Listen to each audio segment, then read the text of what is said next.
17 new judges.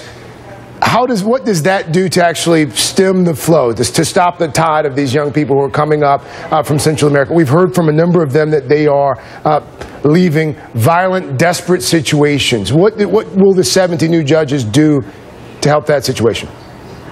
Well, Craig, thank you for the question. I wanted to look at it from a holistic perspective. Obviously, you know, you've heard my comments over the past couple of days, what an emotional experience it was and how desperate these people are.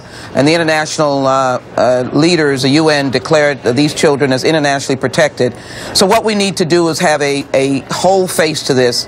With respect to their fleeing the violence, I think it is important to have diplomatic engagements at a very high level and resources to those Central American countries to stem the need for those children to come.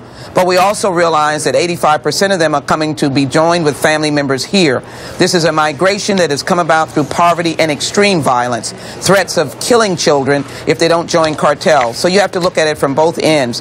The infrastructure part that I was mentioning, the courts, the ICE, the Border Patrol agents' resources, are all to help these children determine whether they're eligible for asylum and whether they can be reunited with their families or whether or not they have to continue in deportation process.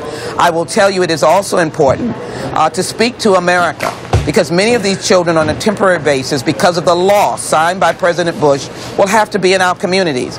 And we're hearing quite diverse perspectives, some anger, some rising to our support. I'm very glad that in the state of Texas, in cities like Houston and Dallas, we have a large nonprofit community and pastors who are willing to work with us. But we're hearing ire from some of our communities, frightened about these children. So we have to speak to the public and look at it holistically. Some of these children will remain in our communities with their families. If they remain in the care of the federal government, they will be taken care of in totality by the federal government. So first, stop the violence by engaging with Central America that has been suffering from this violence.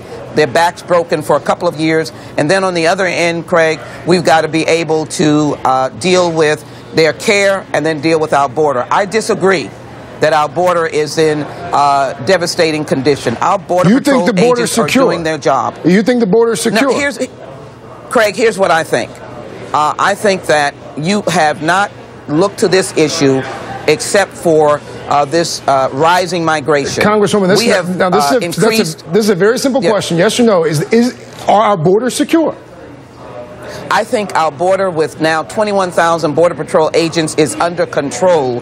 We need to give them more resources, more equipment, and they can stand to have more support as it relates to the increasing of those numbers that may come through the supplemental. There's a large amount of money for increasing numbers of Border Patrol and ICE officers, but I would not cry fire to suggest that our Border Patrol agents are not on the job. They are on the job. I have spoken to them. I have been on the border. I've been on the Rio Grande. I have been on the border at night when they only had 4,000 officers. I want to talk about that. It's a great chance.